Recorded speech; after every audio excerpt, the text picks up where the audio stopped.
Greetings, family. This is Kyle Dixon here on another edition of my channel. So if you're not subscribed to my channel, make sure you like, share, subscribe. So this is a special edition, y'all. I got my homie, my brother from another mother, my partner in cinema and Precise Minds Film Works, Mr. Korey Smallwood. What up, Korey? What's up, brother? How you doing? Thanks for having me on your channel. Yes, yes, my channel. Yes, yes, Your yes. channel, my guy. Yes, the channel. You know what I'm saying? So, this is going to be a very loose thing, you all. As you see my background, this is a special edition because Korey and I want to talk about our influence, being influenced, and the overlasting effect on cinema and art Spike Lee's film Do the Right Thing. You know what I'm saying? It's the 35th anniversary this year. Him and I went to the Brooklyn block party on the same block that they shot the movie on Hmm 35 years ago, summer of 88, but then it came out summer of 89, if Yep, I'm yep. correct. Yeah, yeah. So, we were influenced by the film greatly. It prompted us, Spike's canon of work inspired us to wanting to get into media and film, amongst other people, of course, but he was a main thing that when him and I met in college at Fisk University, that was one of the main things connected. That he was a Spike fan, I was a Spike fan, my family is Spike fans. So, brothers connect like Voltron, you know what I'm saying, assemble and do great things, you know what I'm saying? So let's jump into it, man. So 35th anniversary, man. Like, what does that mean to you just off top, my brother? I think, man, it's really special. First of all, it just shows that time. My mother used to tell me, when I was a kid, and wait till you get grown, time is gonna shoot by. You better enjoy Mhm. it now, right? So, I mean, I can distinctly remember my parents taking my younger brother and I to see this film. Mhm. Uh, and here it is, like 35 years later, and it's a whole lot of work after the film. Of course, a whole lot of people like myself, like yourself, have been inspired by it. But I just think the power of the film to endure, to continue to inspire, to be a crystal ball. I mean, there's a whole lot of stuff that was discussed in this film that we are sadly still dealing with. Mhm. Um, there are a whole lot of things in the film that were very illuminating. Um, and then on the positive side, like the cultural impact, you know what I mean? Like Yeah. we're talking about um, the the just right at the cusp of hip hop exploding commercially, um, the fashion, Mhm. the slang, the power of the characters, the power of the script, the way it was shot. Like there's just a lot of things that makes this film a classic. So 35 years in, for people to still be discovering it, right? Generations still discovering it. I'm still turning people onto the film who from our era who didn't get to see it or Yeah. who Same here. only saw it once, but I never really, I didn't think it was all that big of a deal. It's like, nah, man, it's do the right thing. Yeah.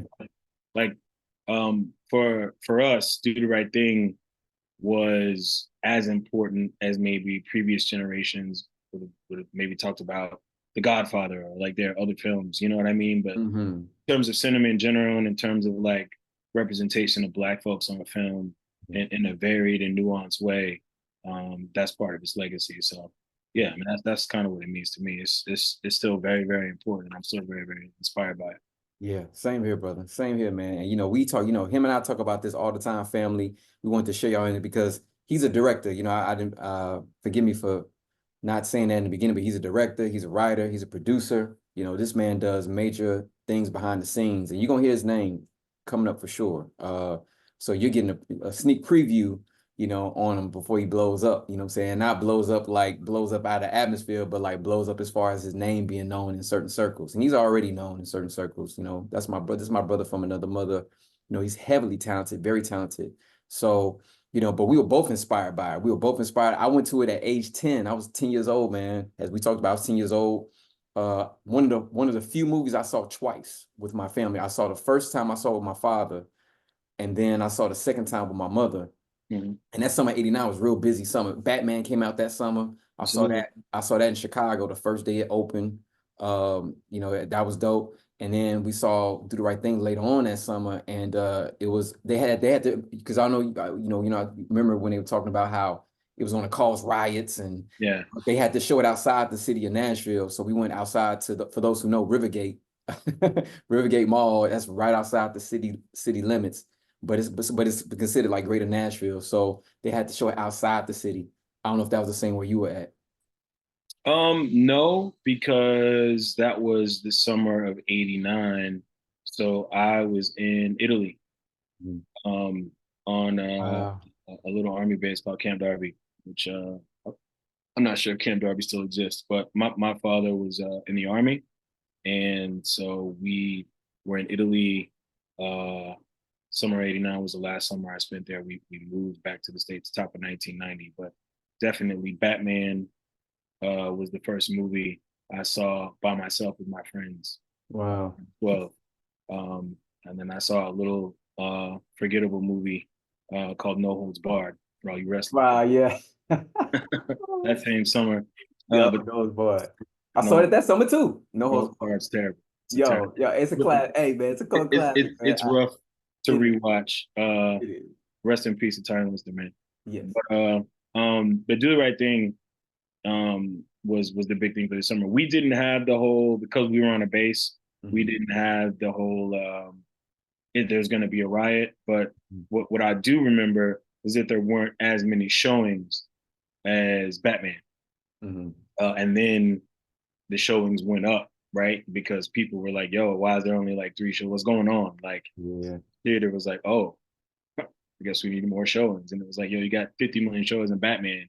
Yo, what up?" You know, the film was making money, so they hadn't. So that was like um, what we experienced on base, which was it's kind of the same thing, right? It's going to cause race riots, so we're not going to show it in the city. You got to go to Rivergate to see it, or there's only one showing and that's it because Right.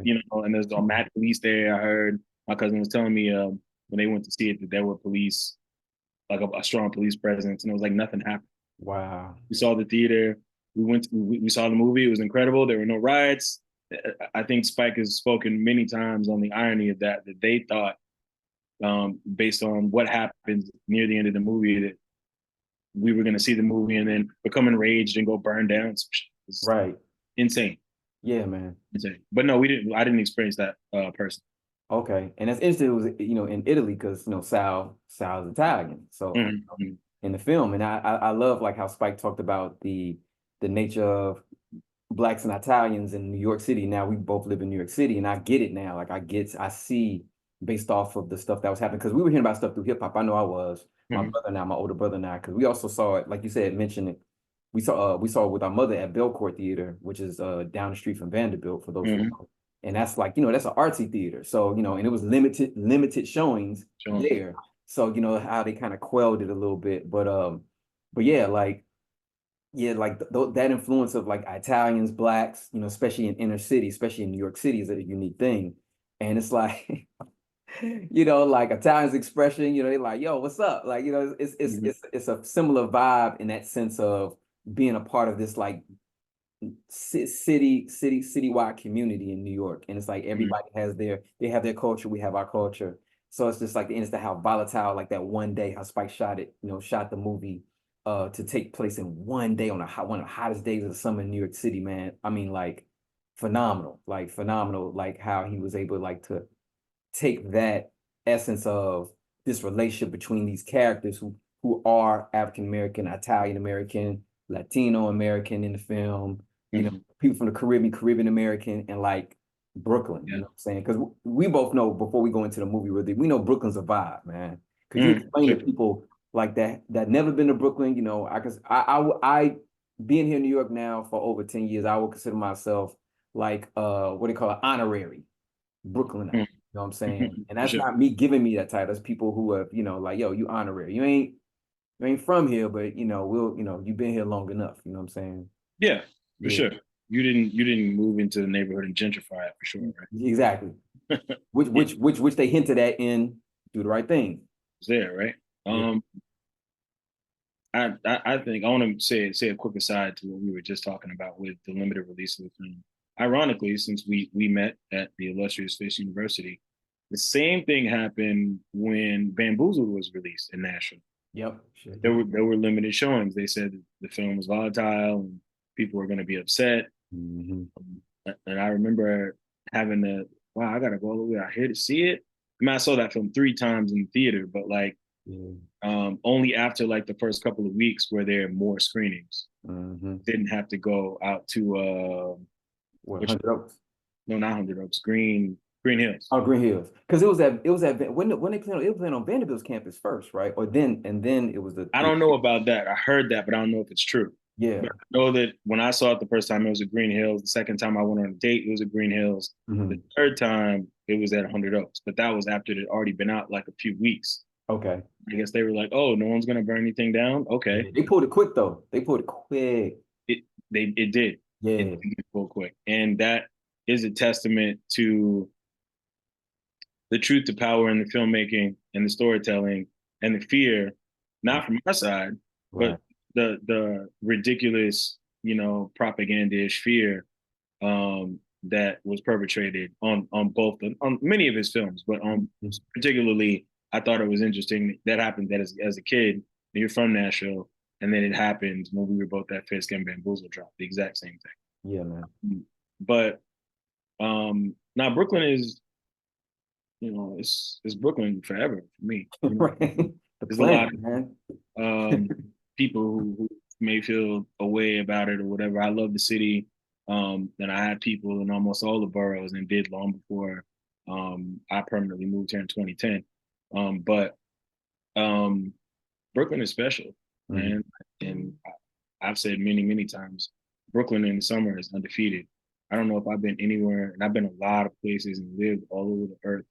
I don't know if there's any place as a black person Yeah. it has Brooklyn beat. I think I like Philly, I like LA, Mm-hmm. Shouts out to Chicago, I Yeah. like That's Atlanta, fine. you Yeah. know, there's a lot of places that I could drop, but Brooklyn in the summer, just for the culture, for the vibes, for the people, the Yeah.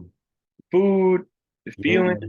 like, I mean, there's a reason that all of those, you know, you watching these funny commercials in the city where they're promoting different things and be like, oh, they might be promoting a festival in Brooklyn, and they always got to show um, some non-black person who's like, when they talking about people live places and it's like, Bed-Stuy do or die with a little flip up hat. Yeah. I saw that recently in the Instagram man, and I was like, come on, you know what I mean? Like, Oh man.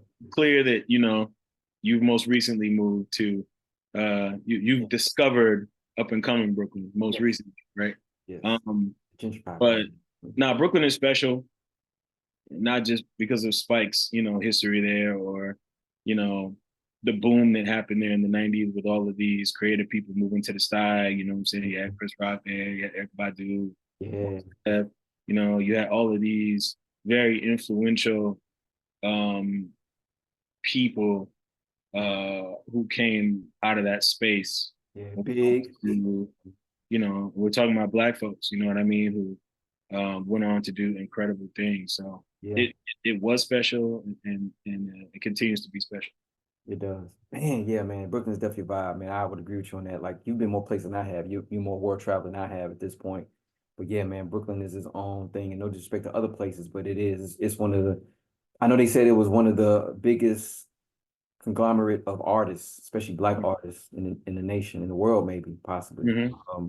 But yeah, man, Brooklyn in the summertime, y'all. If y'all haven't experienced it, please do. And again, we just went to the 35th anniversary block party for Do the Right Thing, and even though we got rained on, got They soaked, get rained on. So but people were still out there partying. It was still cool. Of course, people get in the little arguments. It's New York, so you're gonna get bumps, and people like blah, you blah, walk away, all that. but people keep Yeah. moving. You know what I'm saying? Ain't nobody trying to harm nobody. It's just like, look, man, it's a tight space. It's New York. I don't want you all up on me. But after that, we go our separate ways and we keep the party going. You know what I mean? Yeah, So, yeah, yeah. and again, Brooklyn can get treacherous. Now, let's not be, let's be remiss on that. It can get, but it's not about that, man. Black folks everywhere just want to really see other people and see other people and have a good time. Really, really, it's the knuckleheads like anywhere. Houston, Chicago, Miami, Texas, Georgia, anywhere, you know what I'm saying? It can go down. But that's what I love about the film because it's old school New York. It's 1988 New York on Mhm. that block. And Yeah, that New York no longer exists, yeah, honestly. Yeah, it Um, does. And for good, for some good and some not so good reasons, like you absolutely. have more people who were culturally based, community based during that time because that was the mode of the time. But Hmm. you also have, nicer things, nicer amenities, Yeah. around, and Sal kind of represents that to me. It's kind of like, he's almost like an invader. His character is like an invader in there. People view him as an invader, but he is offering a service. He is offering a Hmm. service of people, to feed them. And he said, people grew up off my food. That's one thing, Yeah. one of the quotes, like, these children, they grew up off my food. And Yeah. I want to go into the intro, man. I want to go into the intro of the film real quick because when I saw Rosie Perez, man, it made hair on my arm stand up. Hmm. Just the energy of her at the beginning of the film, like her montage of her dancing was just, I still watching it. It still gets me hyped. Yeah. Still gets me hyped, man. Um, I think what was interesting about it, I mean, it was powerful as the It's just colors and tone. stuff dancing. I remember she said that Spike made her do it so many times that she got tennis elbow, and she was pissed off. But what was funny is maybe a couple of years after I saw the film in the theater, um, another couple of summers later, was watching TBS at that time. TBS on Saturday and Sunday is where they just, if you didn't get to go outside, you might end up watching TBS. Right. There's Facts. movies on TBS, right? So I saw so many movies on TBS, albeit with commercials, which is a terrible way to watch some movies. Yes. But I didn't discover until a couple summers later that the opening sequence was inspired or influenced by 1963's Bye Bye Birdie, which is a musical. Okay.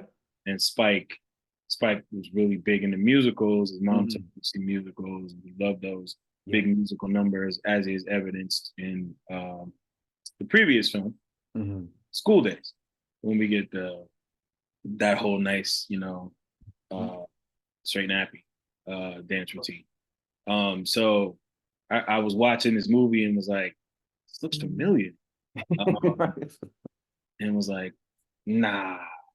It was like, nah, but it's kind of the same. And then years Yeah. later, when he said it in the interview, I was like, I knew it. I knew that was the movie because it just, inspirations come from something. So Yep.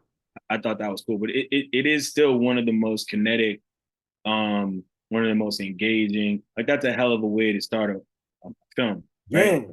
um, Especially when you think about um, how people, as my boy Flocka would say, got freaky years later with opening movies with different types of ways. Right. Um, the changing of just jumping into the movie and having the credits at the end, Yep. which wasn't done in the generation before. If you remember all those movies from the 70s and the 60s, all the credits are at the beginning. Yep.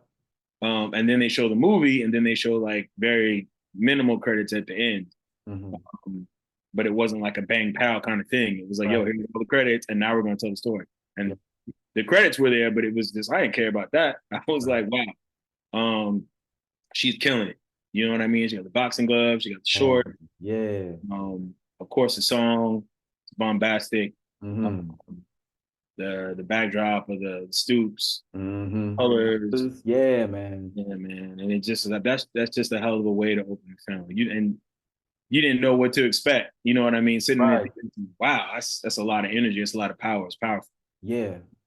Yeah. And then just to, come into, Mookie with the Jordan. Yeah, yeah, yeah. The Jordan Circle around the jersey, blade, he's money, counting counting his his money. money. So you get you start to fill out what type of character he is. Yep. Mookie, and it's just like, yo, like, wow, okay, okay, count his money. Then he's Right. messing with his sister. It's just like, and it's that whole thing of Spike, that whole kind of thing around Spike and his quirkiness, man, and him choosing to be that character in the film.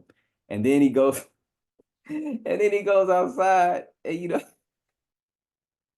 this is what I love about Spike, man, because it's just like it's so real, so New York. It's like, they come out, it's like like maybe Jehovah's Witness or whatever. Yep. And they're like, hell no. And he's Hell no. like, Immediate. And then just starts walking down the block. yo, man, it's like, oh man. Every time it catch me, I have to laugh because it's such an East Coast New York thing, man. Like Yeah. being from down south, you would think like, oh no, no, thank you, I'm good. Even me, I'm like, oh no, I'm okay. He's like, hell no. It kept me going. Like, Immediately. Like, yeah, no. immediately. immediately, you I don't know. have time for this. And everybody's been visited by Jehovah's Witnesses. Yeah. I'm not gonna say anybody's names or put any of my relatives out there, but I definitely have been in the presence of hearing that doorbell or that knock since my pick out the window. Oh hell, we ain't open that. Don't open that. Don't open that. Don't make it down. Like so, yeah, I agree for him to come right out and just be like, hell no. Like that's also a hell of a way. You just saw him counting his money. Yeah. Saw him talking to his sister, and he's like, okay, I'm going to work. And then they right there, like, hey, nah, get out. That's Yeah. definitely some young shit for sure. It was, man. And then like just the whole film, man, just going into characters like Mother Sister, you know, Sweet Dick Willie, we always, Robert Harris is a genius, man. He's a legend. We definitely miss him, man. In peace, man. Legend, man. Yeah, man. Danny Aiello, legend. A lot of people have, peace. a few people have recently passed, Radio Raheem's character, of course. None, rest in peace. Yeah, recipes Bill Nunn.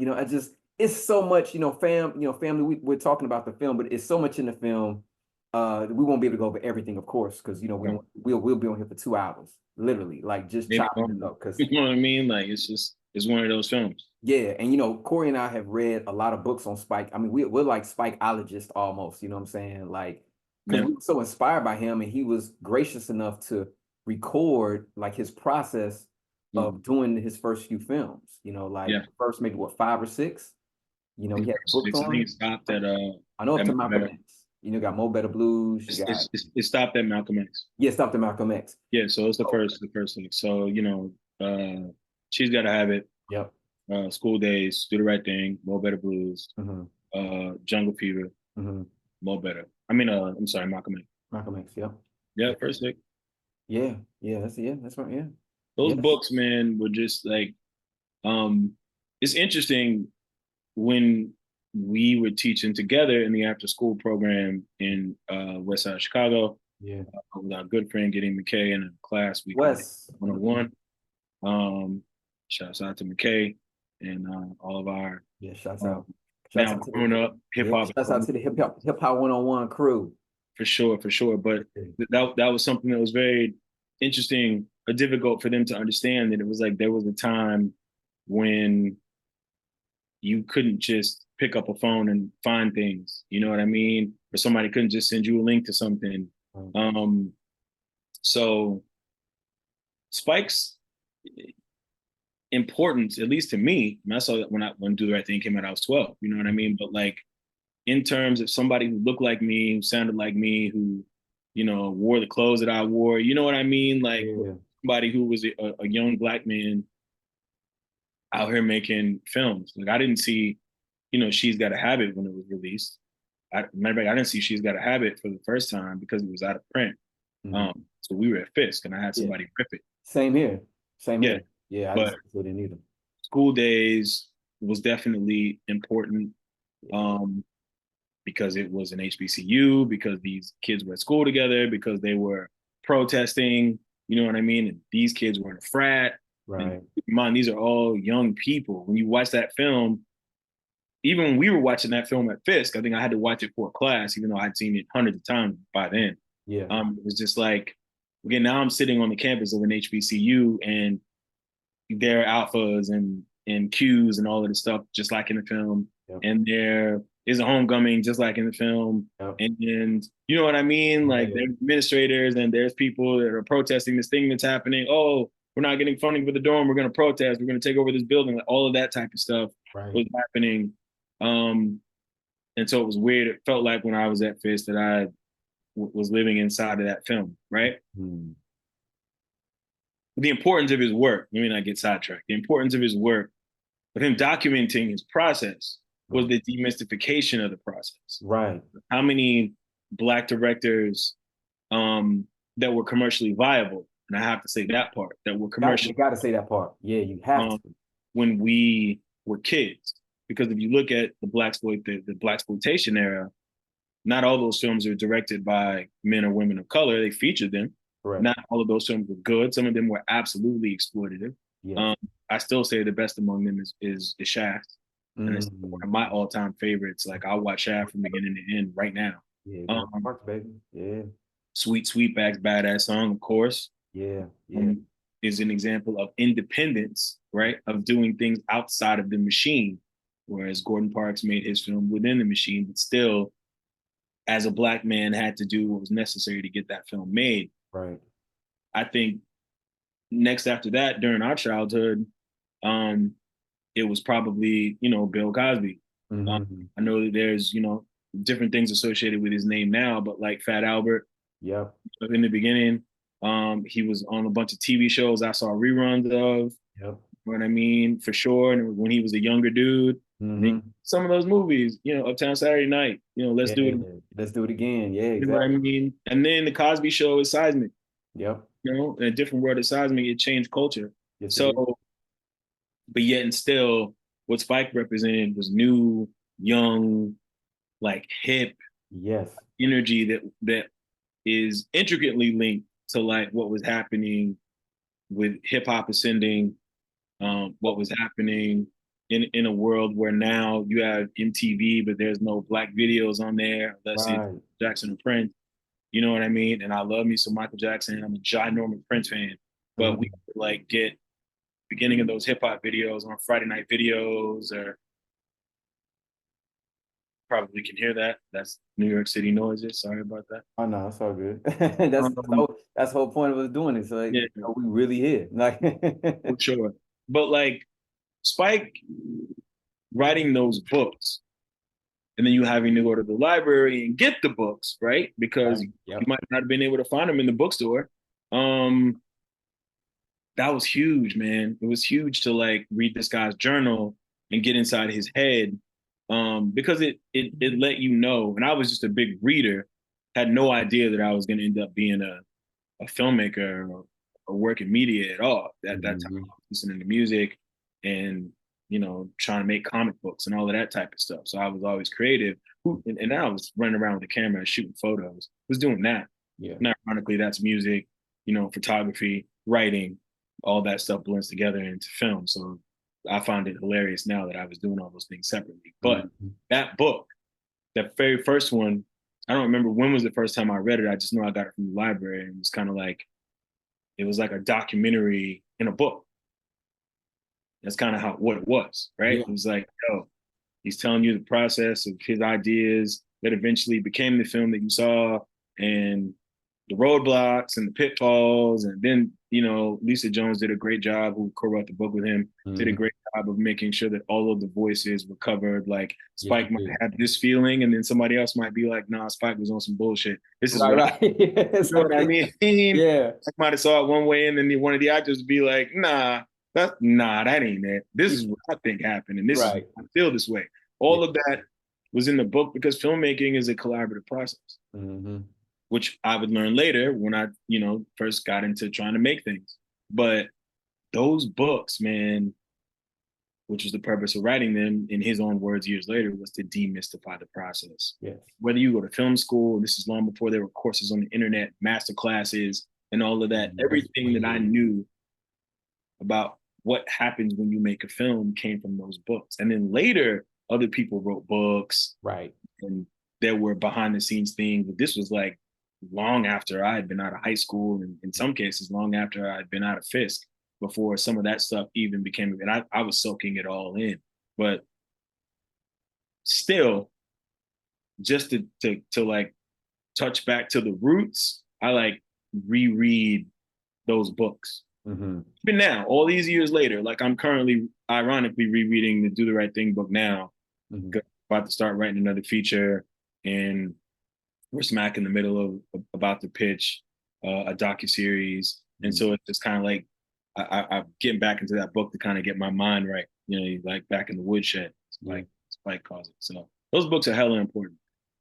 Man, heck yeah, man. Like just to expound just real quick on what you're saying, because you're right. We didn't have all these resources of internet and visuals and video and all that stuff accessible. And you lucky if it was at the library.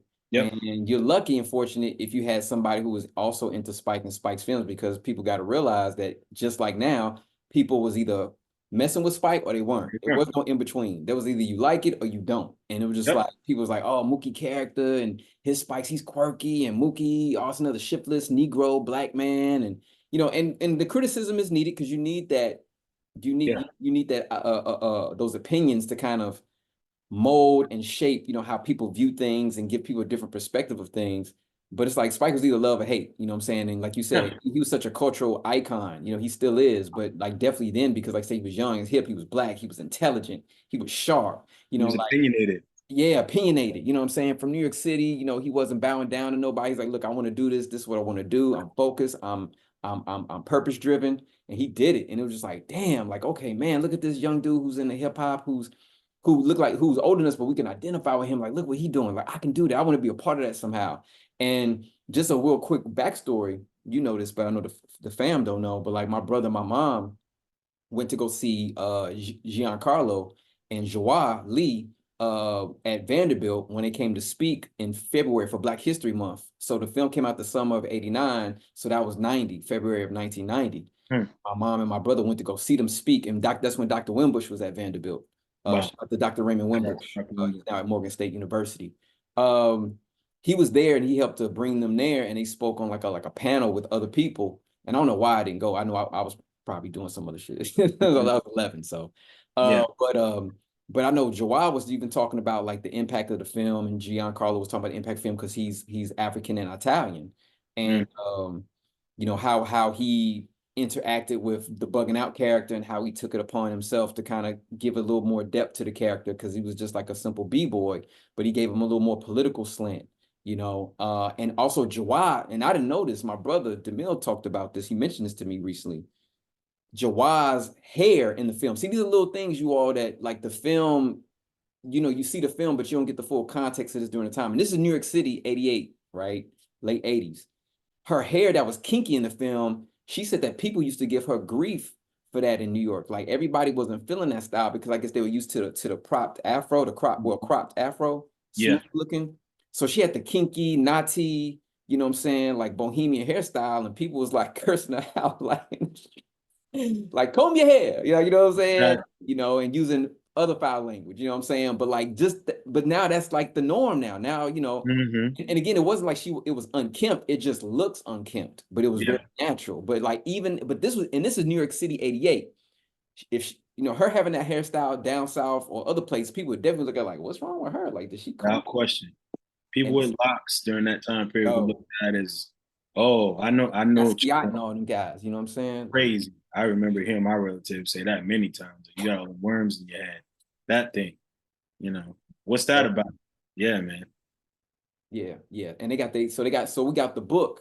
They signed the book. We got the Do the Right Thing, making the Do the Right Thing book, and both Giancarlo and Joie Lee signed it for my family. You know what I'm saying? So I had the book because I was like, yo, like to see them talking, like you said, it's not just like, oh, I did this film and here how it is. Like, nah, Mm-hmm. here's the perspective. And I love that. I love it's still professional, but it's also very real, and Yeah. that's the generation we came from, is like it doesn't have to be this very stoic or very sterile rendition of what we did, but it is professional, Yeah. it is impactful, and it is real. It's very what do you call it, like existential, I guess you would say. Like Mm-hmm. it's a very existential experience. Like, yo, I think this is how they sound. I can hear them saying it like this. Mm-hmm. And that was really influential, man. In regard to like, damn, if Spike can do it, then I can do my own thing. You know what I'm Yeah. saying? I want to be a Whatever part that of might something be. like that. Yeah, whatever it might be, man. I think um again, not having anything but that led me to like really be super into docs, you know what I mean?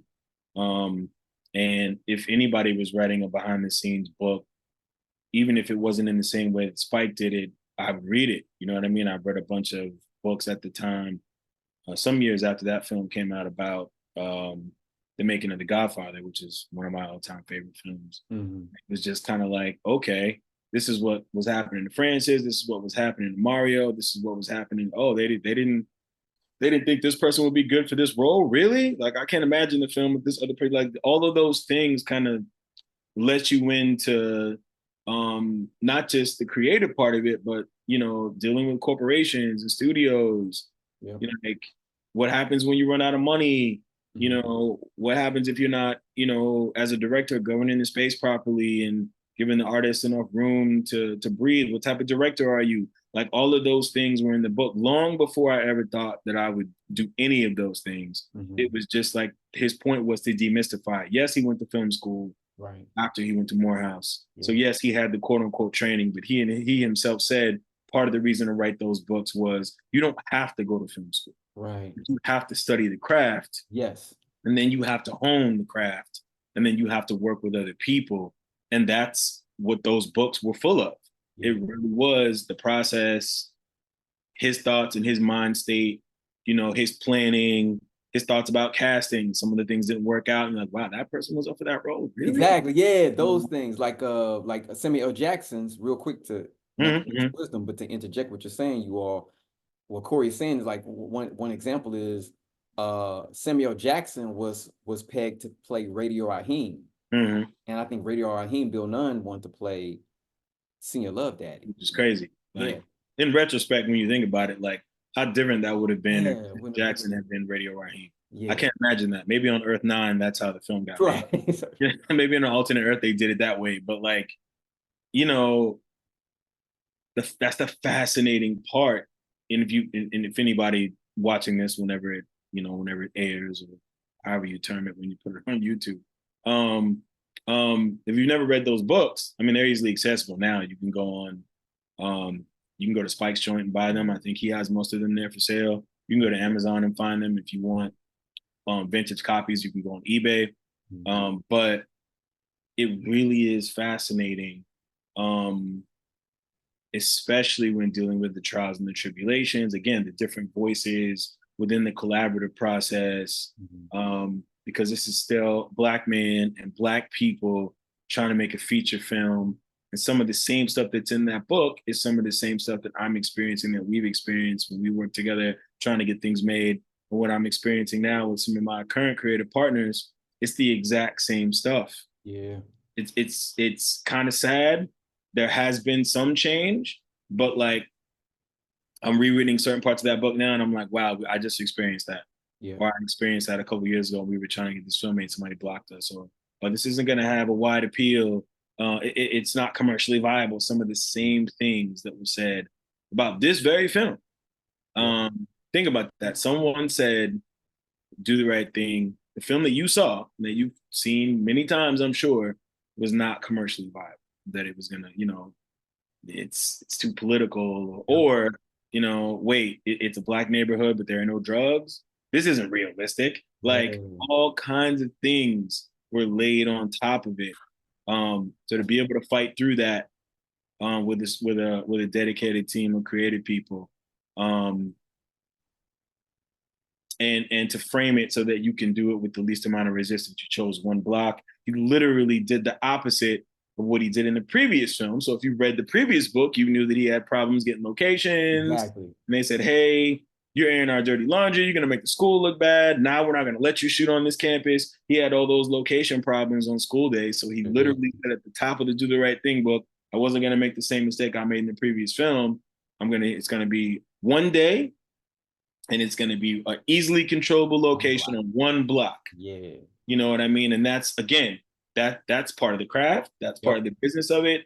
And that helped dictate what he was going to do the next time out for the following. You know what I mean? Yeah. So, fascinating stuff. It is, man. I It encourage is. Like everybody to you read say, this book. they have to, and I agree with you. They have to read it. Because like you say, you see his evolution. You see the, like I said, mistakes he made, the things he notated, like, oh, this worked. Spike is a hell of a businessman and salesman. You know what I'm saying? Like, Sure. one thing I want to say going on with the books, like my family, we got the soundtrack. We got the soundtrack to School Days. We got the soundtrack to Do the Right Thing.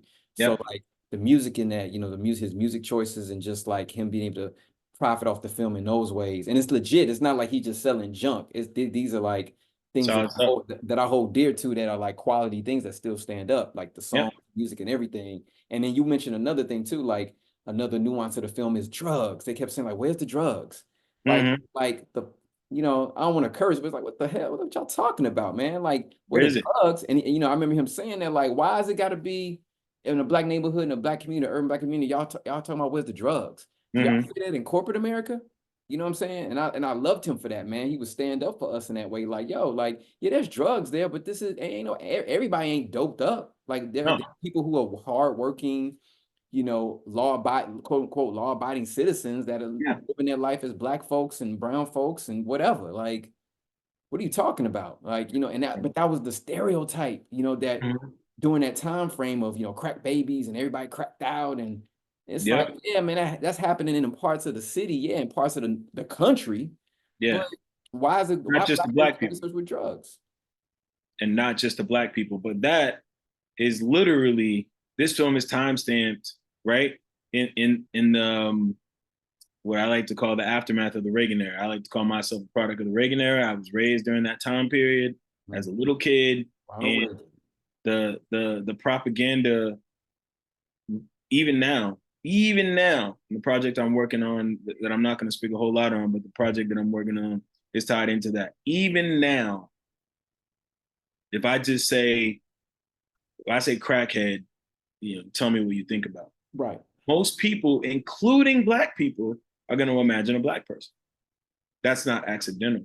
You know what I mean? Like it was the news, it was the newspapers. We didn't have the internet then, so it was a whole lot of, when you go back and watch old gold footage of all those legendary newscasters that are no longer with us, right? Like whether it's Tom Brokaw, Dan Rather, whoever it was doing those reports, like the footage that they showed was black people getting arrested, the cops dragging somebody out of a crack den, somebody getting handcuffed and slammed against the hood. Yeah, there was a shooting, you know, it's a black body, bunch of people crying, and a black body with a sheet over it. It was never anything but black people. Nope. And that drills into here. So Spike said this film isn't about drugs. Right. You know, so y'all want to skirt around the racism part. Yeah. And the race relations part. Like, you didn't say you got that, but also you said, where's the drugs? And he said that happened throughout the publicity run of the film, even when they went to Cannes. It was like in Paris, yeah, same thing. It was like the people loved the film, but they said, but where's the drugs? You know what I mean? So it's not just America, like, but it's, the propaganda was deeply laced. And clearly all across the world, if you say crack baby, crack fiend, crack pipe, they're going to see a black person. And there's a reason for that. So I thought that was a powerful choice. Years later, as an adult, rewatching the film with that in context, that was a powerful choice to not show that. That wasn't the aspect of what he wanted to show. It wasn't the story he wanted to tell on this one day. But he covered so much stuff. You're talking about, you know, climate change. Yeah. The cornermen discussing the polar ice caps melting. Right. And you're talking about immigration. Yep. And race relations amongst different immigrant groups. You got the cornermen being pissed off that the Korean family has a store and they've only been there a year. Two different immigrant groups had beef and all of that. Up top, that's the type of stuff that, see, there's a reason why those two groups are at each other's throats. There's enough resources for everybody if one group isn't hoarding all the resources and making it hard for the guy sitting on that corner to open a store or whatever they're going to do. But also, to the point of that conversation, are they going to open a store? Right. Or are you just pissed because somebody else did it and you're sitting here on the corner drinking a beer? You know what I mean? Yeah. He's been in the neighborhood and knows those guys. They might not always be in the corner, might be in a barbershop. Yep. You know, depending on where you live in the country. In the South, those guys are usually in the barbershop. Yeah. Usually, you know. Sit on the stoop, sit on the porch. You know, or they're on some porch. Yeah. You live in a neighborhood, you're like, oh, that's old Mr. So-and-so. Right. You know, or you might catch them in different spaces. I encountered a lot of those types of guys, depending on where we lived, in the barbershop, go to get a haircut. Guys in there who've been coming in there because, you know, that's where they come and sit rather than social. Yeah, it's the social hub, right? Yeah. And I was clearly old enough to go to a bar because they probably weren't there too. But you know what I mean? Like there's the generational gap is being discussed. You got those kids going at the mayor. Yeah, Ahmad and them. Ahmad and Martin, Early Martin. You know what I'm saying? Yeah. In his first feature film. Yeah. And then you've got the mayor's place in the neighborhood versus another elder and mother's sister, Right. who is that figure who's watching everything all the time, Yeah. and they have an antagonistic relationship, even though maybe they don't really have an antagonistic. What happened that wasn't explained to us? How long have they known each other? Exactly. Between The and backstory. their antagonism. Yeah. Yeah, sure. The pizza parlor's place in the neighborhood. Mookie and his relationship to his sister, who has, I guess, a regular job, and she's like, "Yo, when are you gonna get a real job? You I Korea. got a real job. I got a I'm real gonna get. job. I'm getting paid. I'm gonna get paid. I'm You gonna know, get paid. Mookie having a child, and his child's mother living with her mother, and that being antagonism between her and her mother because she's got this, And her being Latina. Like and you having had this never really black seen that baby. on film, right? Yeah. Yeah. Absolutely. Um, Like, and him coming around to get some loving, but then when are you gonna come around and see your kid? When are you gonna yeah. make that right? There was so many, and keep in mind, he's supposed to be a young dude. Right. He's not 30. Right. He might be in his early 20s, maybe. Yeah. What I mean? And then the other kids that are antagonizing the mayor, they're clearly a little bit younger than him. Right. Radio Raheem doesn't have any dialogue except when he goes to get the batteries, but he's an imposing presence. He's one of Right. the guys in the neighborhood, like, oh, that's who, you don't know him? That's Raheem. That's my guy. You might Yeah. not know him. You know what I mean? But a neighborhood is a neighborhood, Yeah. the ecosystem. Yes. And we're talking about a black neighborhood. And no matter where you live in the country, there's a barber, there's a penny candy store in the South in a certain area, in a certain era, rather. I don't know if penny candy scenarios exist now, but when I was a kid, I don't think so. there's grocery stores and, your These grandmother, cup. you know what I'm saying, These cups, you know what I'm that you saying? go to. There's places where you go to get gear. Yeah. And those people probably know you and know your family, depending on what type of city you live. You live in a smaller city, you live in a bigger city. So there are elements in that film, despite the fact that it took place in New York, that Black people could universally identify. The stepping on the sneakers scene, Yeah. you know what I mean? And even though that was, played up with the Greek chorus behind them of them going, man, but guess what? In real life, if someone, you gonna let them talk to you like that? Man, Right. bro, Man, get it like, on. that's real life with young people, That is, right? that is. Like, yo, you talking about they as you talking about your mama. It's like, yo, man. He even talked about your mama, dude. What? But that whole scene was also strongly about gentrification. Yep. These guys said I was born in Brooklyn. They said, "Oh, there Brooklyn was the Strivers borough." Yeah. So there absolutely were other people besides Black people and Caribbean people born in Brooklyn. But the fact is, what do you say? Why you gotta buy a house in my neighborhood on my block? You know what I mean? Side of the street. On my side of the street. You know what I'm saying? With your Larry Bird jersey on. Yeah, which is hilarious. I know, right? For all kinds of reasons. Yeah. But the film is full of so many things, but where are the drugs? Right. Insane. Yeah, man. Totally missed the point. You're missing the point. It's missed the point. You're missing all the nuance that you so eloquently laid out, my brother. You know what I'm saying? And that's why I had to have you on here because, like, you studied it. You studied it, looked over it again. And that's not to say that we're the official, but we know what we're talking about because we've had a chance to meet Spike, talk to Spike briefly. You know what I'm saying? And just really study his work, amongst other things. And speaking on that really brief, family, and Korey and I noticed we talked about this as well, that one of the things I love about Spike is he didn't run away from the conversation. And this is what we talk about with the books and everything and him learning from before. He took that initiative of people say, oh, where the drugs? Okay, so my next film, Jungle Fever, I'm going to implement a character that deals with drug abuse. You know what I'm saying? That wasn't the focus of the film, but it's a main part of the film because it deals with the character within a family, communal aspect. And I love that he didn't run away from that. He confronted it and said, okay, well, I'll show you the drugs then, but I also show you why these things can occur and what it does to the community, the impact it have, you know what I'm saying, on family and people. So I really appreciate him doing that. I didn't see Jungle Fever till like some years after, and you can hear the sirens. It's like I said, New York City, but yeah. Really, you see Jungle Fever when it was released? Yeah, I didn't see it when it was released. Yeah, I saw it like some years later. Yeah.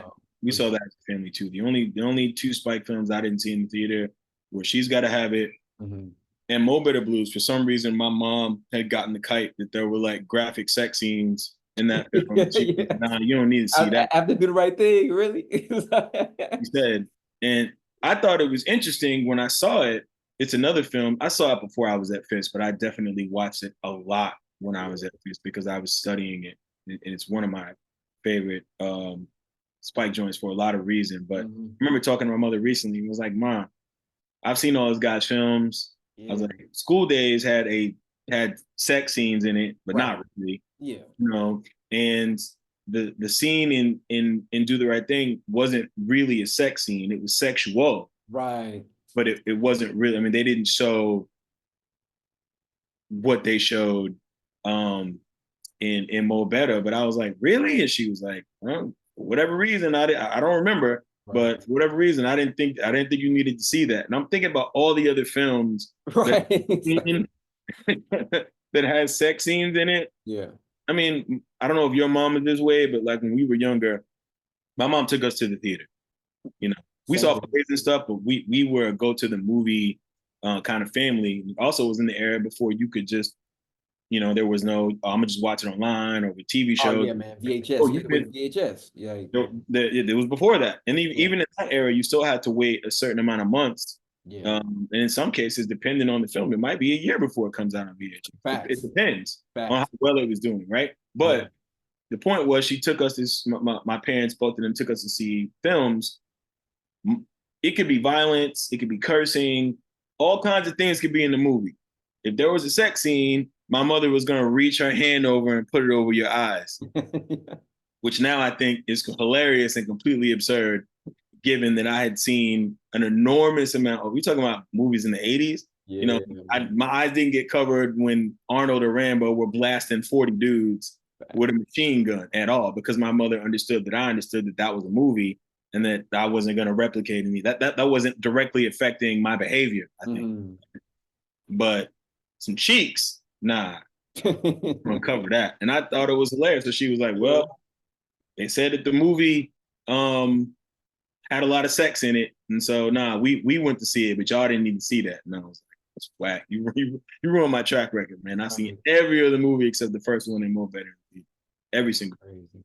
I thought that was funny, but It is funny. Mhm. but now I lost my train of thought.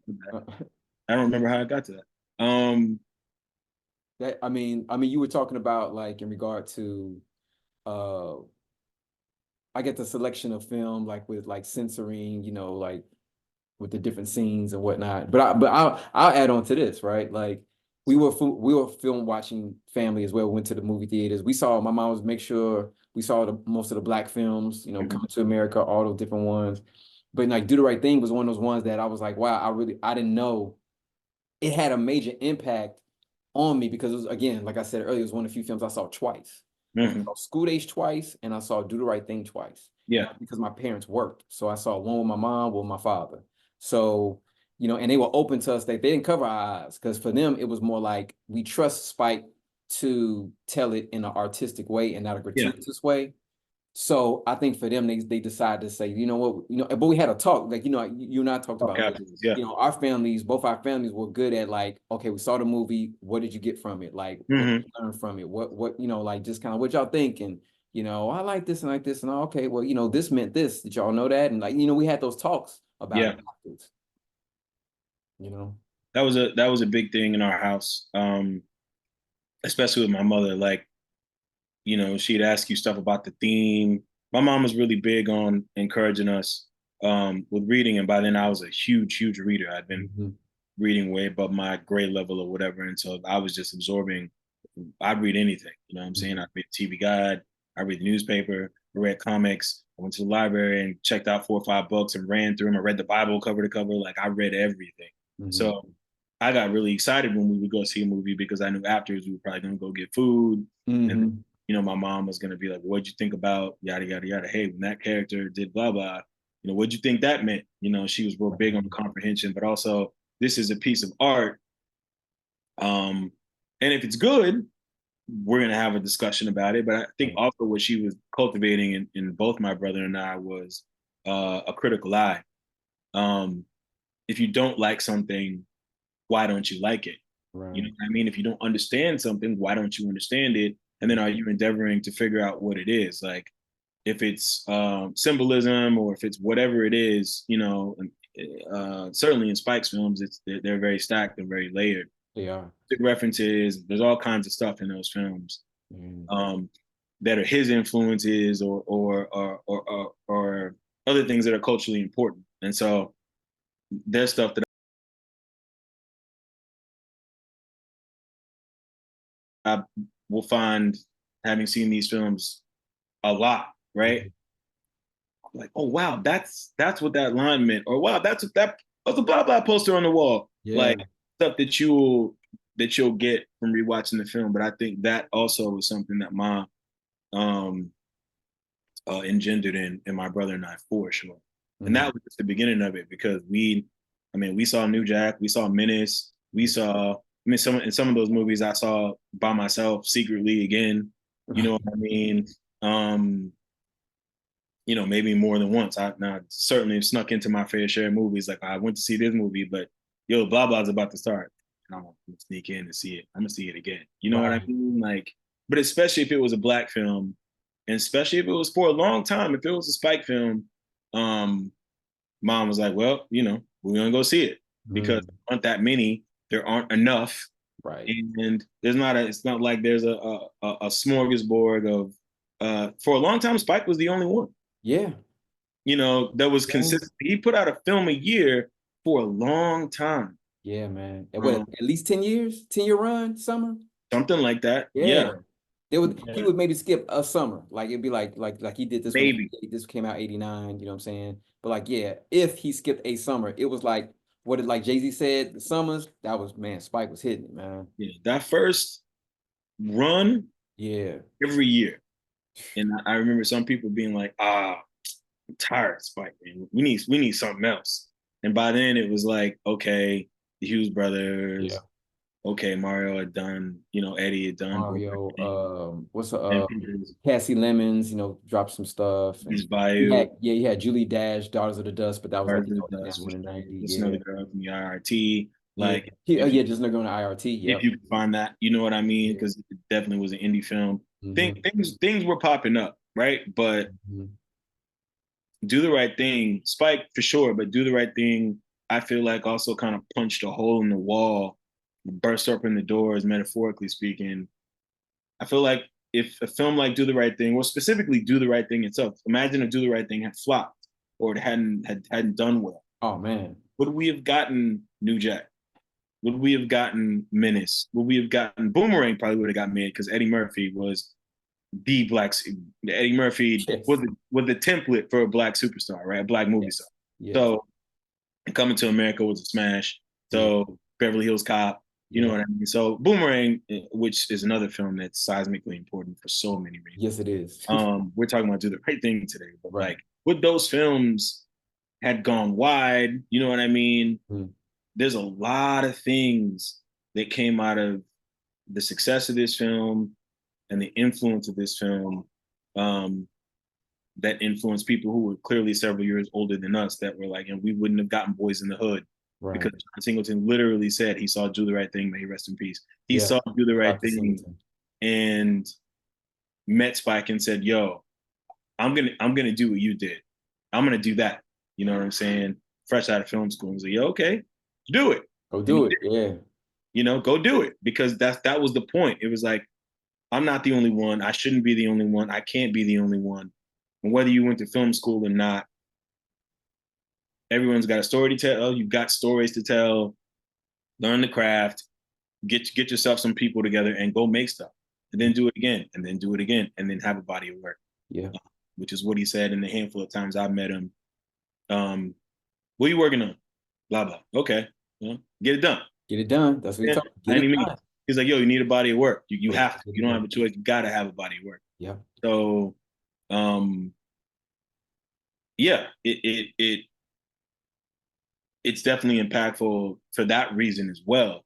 To hmm think of what we might not have gotten, or we would have gotten much later. We were talking about the dead end of the '80s, going into a new decade with that explosion Mhm. The 90s are really the explosion of like the so-called black film explosion. Yep. And Spike absolutely lit that fuse and Mhm. dynamite for sure. Definitely, man. Whew. And this was the one. Do the Right Thing was the one that did it. Yeah, it was. I didn't even think about like what if it would have flopped, because we live in a world where it didn't, but it's like what if it Mm-hmm. would have flopped? It definitely would have had definitely a lasting effect and a ripple effect amongst the other filmmakers in general and black filmmakers. There's so many other filmmakers, white, black, other ethnicities who have been inspired by Do the Right Thing as well. But like you said, John Singleton, rest in peace, John Singleton. We met John Singleton uh right before Snowfall came out. Like when he Yeah, they were almost done with the developmental process of Snowfall. It was the anniversary. It was an anniversary screening of Boys in the Hood yeah, we went that we to. saw.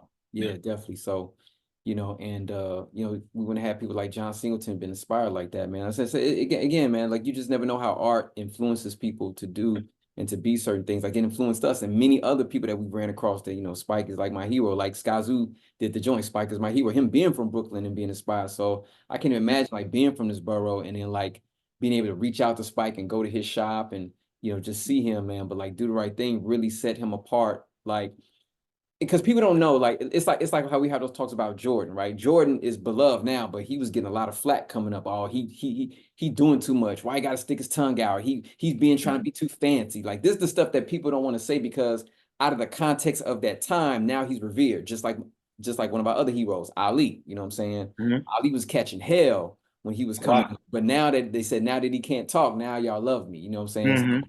but I digress. But it's like going back with Spike, it was just like school days. I mean, excuse me, she's gotta have it. Niche black. School days, niche black. Mm-hmm. He did Do the Right Thing. It was like, oh, this dude right here is a bad, excuse my language, he's a bad motherfucker. Like, He has what I'm saying? arrived. Like, yo, he here. He ain't going nowhere. Yeah. Like he's legit, you know what I'm saying?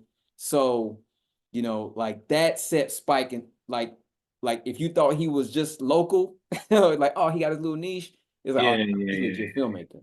It's Like like he making like artsy fartsy films because that's kind right, of what it was like. Oh, okay, she's got to have it was good business because it was made for a little over 100 grand and it went on to make like over $8 million. yeah, That was a little film that could like, oh wow, you know what I mean? And then to follow it up with School Days, um, which again, one of my all-time favorites and an incredible, important film for there's a lot of people to this day who say this film, um, and the great show, A Different World, are what, mhm, led them to go to HBCUs, like these two things, yes, without a shadow of a doubt, right? yes. Again, it's, oh, black college. There were people who were like, there's no college like that. Like I know black people who were like, no school exists where it's just black people. And I was like, what? Even I knew that as a kid. I was like, yo, it's HBCUs. Yeah, It was like, what? And then of course, the show Different World definitely kind of helped cement that. But again, there's no Google. There are right. people There's who no Google. existed who were like, this dude just making up fantasies where it's a school where it's just black people. And it's like the importance of a lot of what's laid in that film is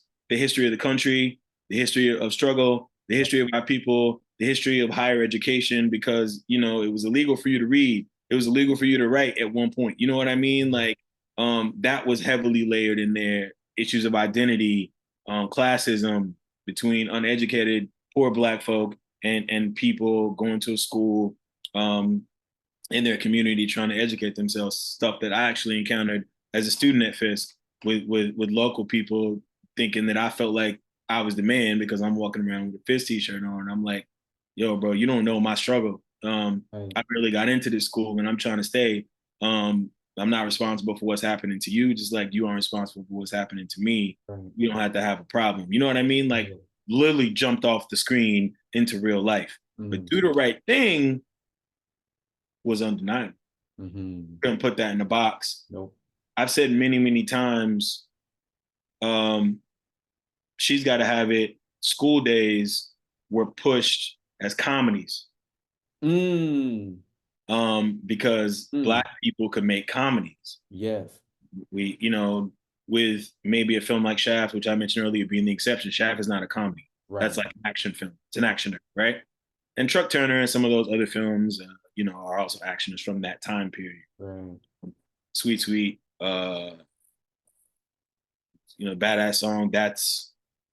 It's a lot of things, but it's Yeah, not. it is. Yeah. Not a It's a comedy. lot of things, but it's not a comedy, Yeah. right? But Black people made comedies. You know, Eddie um, was top of the pops. Hmm. You know, so but Eddie was a comedian, Hmm. and so when you think about the films that may have been Black films that came out in the '80s, before we get to the top of the '90s, where the wheel turned, Hmm. comedies. But Do the Right Thing is not a comedy. Right. You know what I'm saying? If it's you know, there's funny parts in it, but you know, I feel like it's a drama. Yeah, it is. And that led us to what we would get from '90 all the way to the end of that decade. Some of the best films that have ever been made, in my opinion, were made in that decade. But specifically, when we're talking about transformative films Hmm. from Black folks in all the different spaces too, not just, you know what I mean? Like, yes, there were comedies, and Eddie made some, Right. and they were incredible. And Robert Townsend made some. There's a bunch of other people Oh who yeah. made films, the Wayans brothers, you Wayne, know, yeah. films and shows. But like, there were a lot less Black people funny, right? But Right. then white people can do comedy, drama, historical fiction, you know what I'm saying? Action, Sci-fi. Hmm. sci-fi, you know what I mean? Like Yeah. that whole idea that there are no Black people in the future. I mean, shit, we just getting the sci-fi. We just getting to like a plethora of black and brown, African, Latino sci-fi. We're just getting there. Like as far as that And we, there's still a push back yeah, when you think still about it. resistance. Yeah, it's like I know Spike has spoken on this, and Sam and other people have too.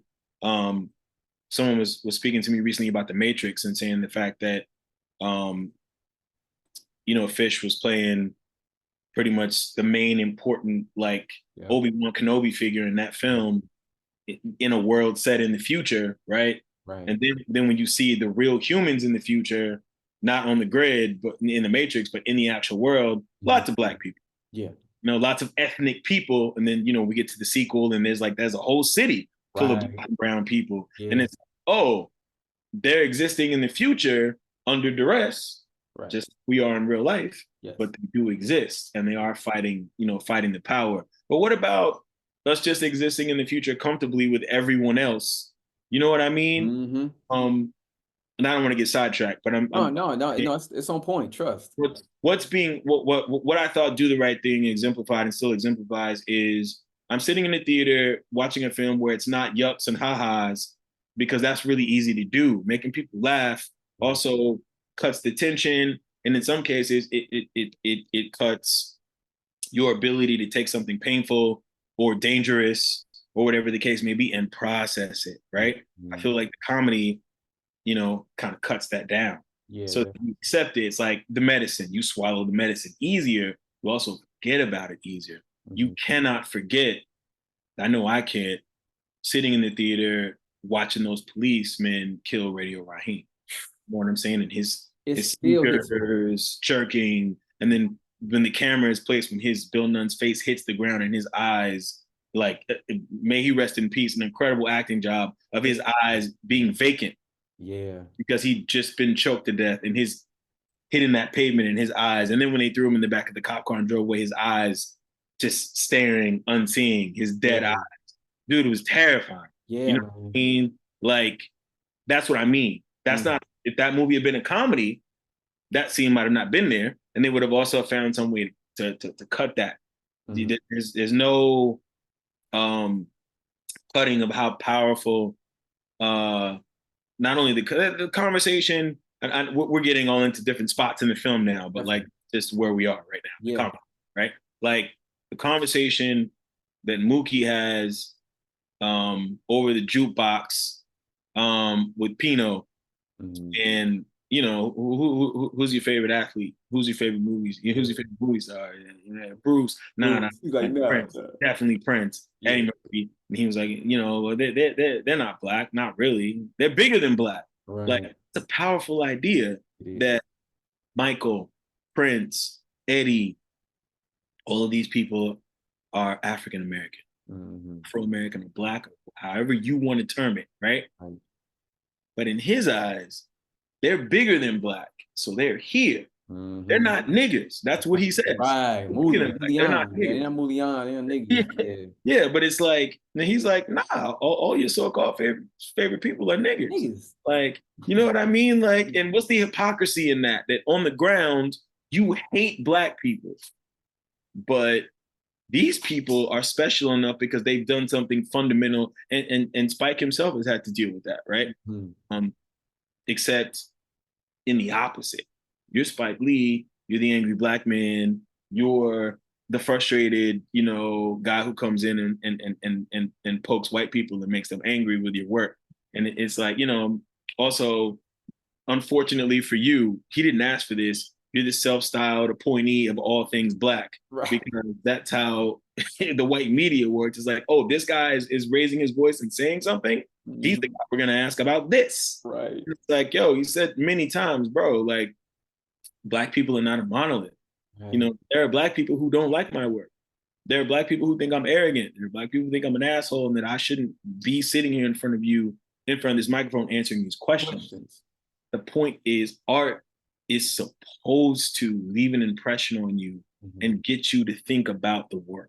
If it's good, there's room for popcorn movies. There's room for silly comedies. I love all of that stuff, right? Like you said, we just said it earlier.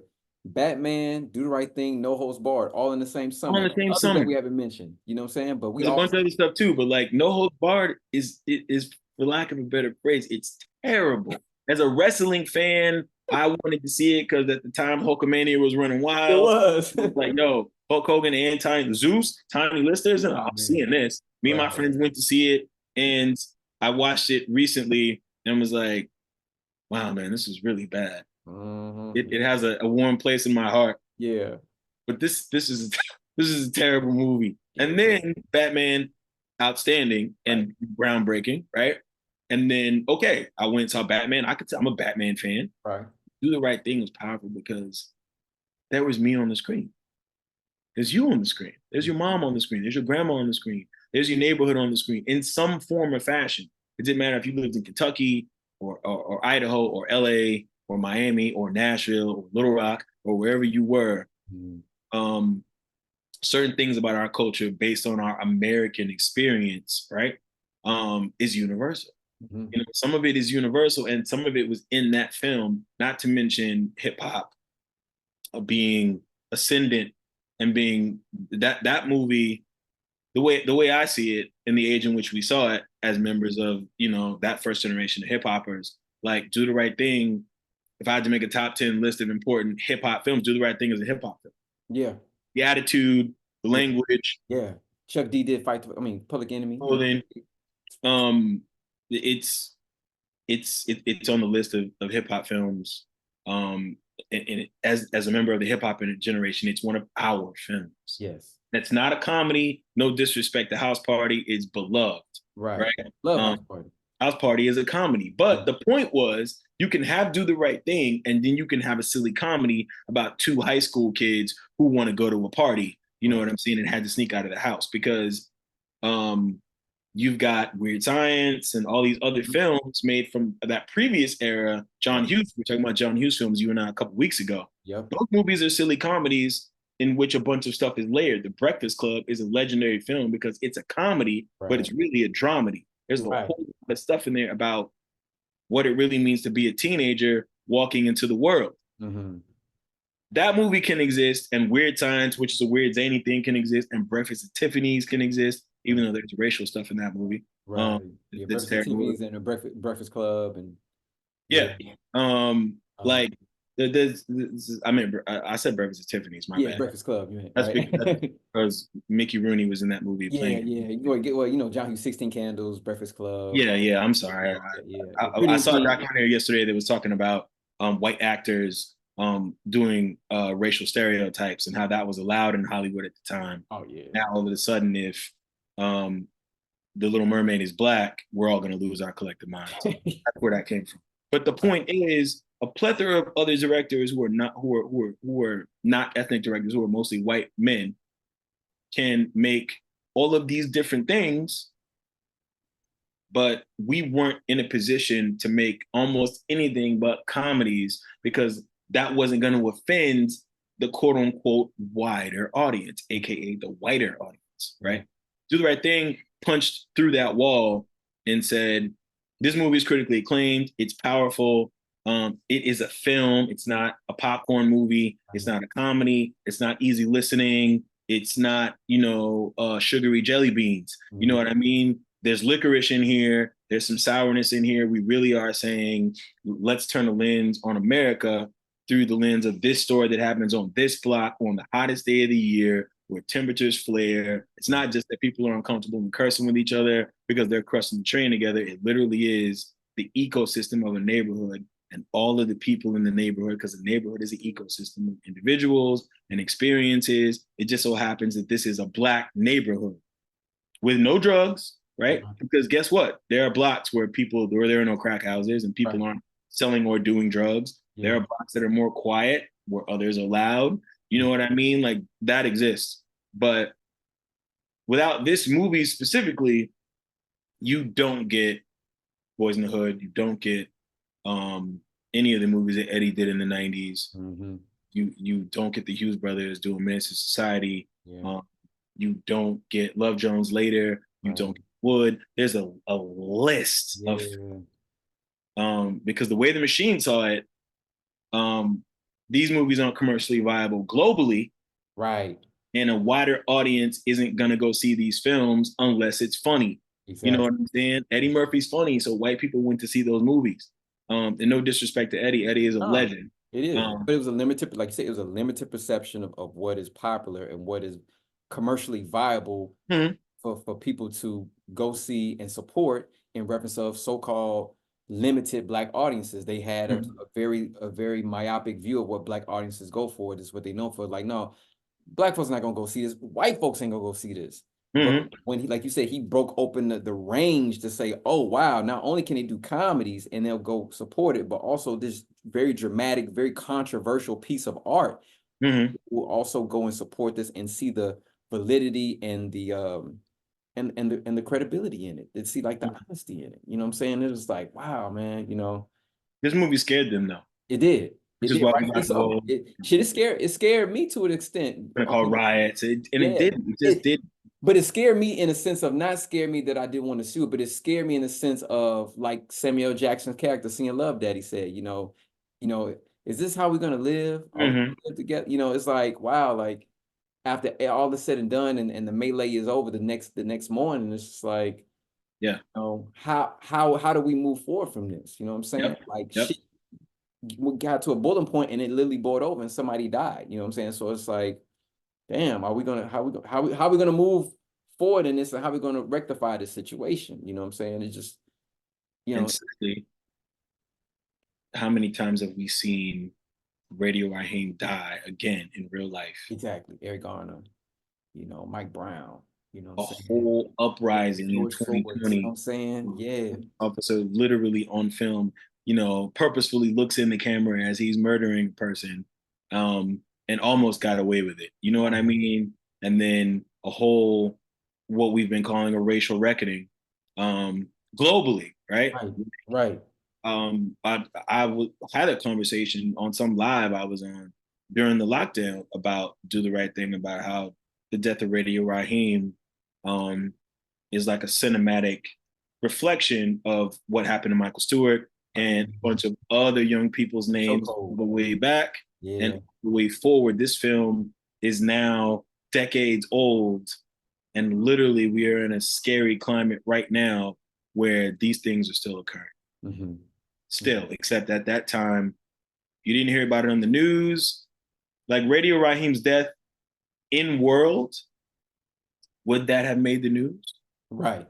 You know what I mean? Right. Would that have made the newspaper? The internet didn't exist. This then, right. Exactly. Yeah. And see, that's another, oh man, yeah, that's what I'm saying. Now the property burning down, that would have made the news. And that's what I want to, before, because I know we're getting to the end, I want to make sure note of that for the family, is that's another thing that Spike talked about when he went worldwide, when he went over to Paris and other countries, is that people came up to me and were upset about Mookie throwing the garbage can through the window, but Mhm. they weren't upset about the killing and the murder of Radio Raheem. And I thought that was Oh, very profound that he said that. and still to this day, people are asking.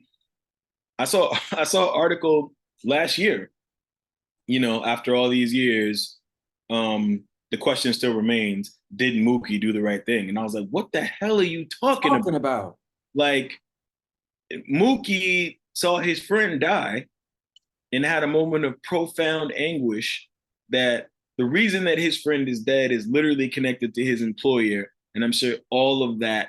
And as somebody who lost people, lost some of my friends through violence at a young age, that you could see in the scene that flowed through him, and then his spirit just made a decision. Yeah. Now, he didn't burn down the spot. He kicked off the riot. Yeah. And we know that Smiley was the person who lit the fire, the Right. person who, ironically, no one would have expected to do anything of a violent nature given whatever his disability is, right? Right. Thinking that this person has some kind of problem up here just Mhm. because he has some kind of physical problem. Right. You know, the visual power of that picture of Malcolm and Martin, Yeah. supposed militant and the supposed, peacemaker, Mhm.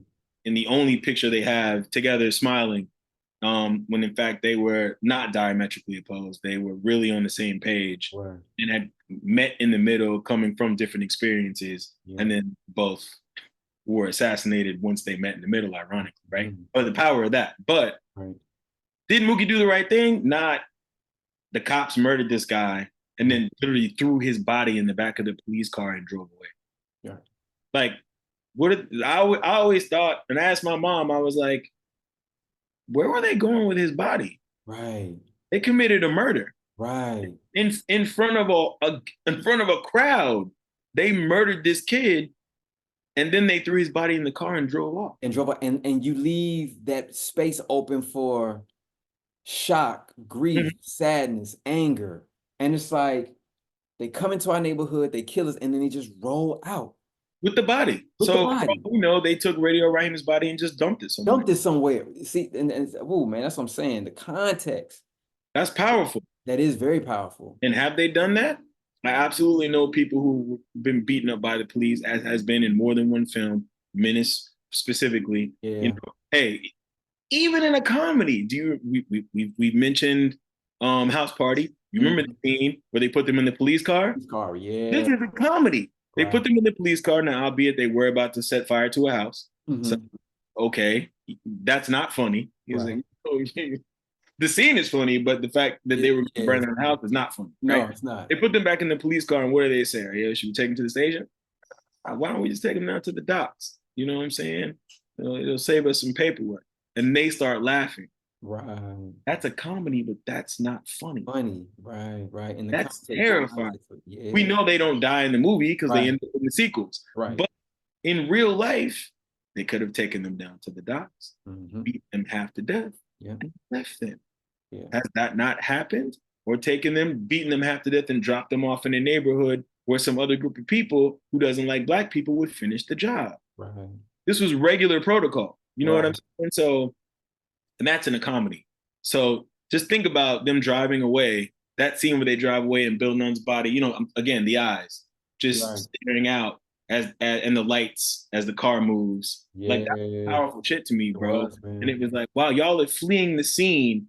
The panic Mhm. after, and he's faking it. Remember they said he's faking Right. it. He's faking it. Him Yeah. Yeah. and his Kidding me. body moves, and Yeah. like, he's dead. You killed him. They killed Radio Raheem. Like, of course Mookie did it. No black person questions whether or not Mookie did the right thing.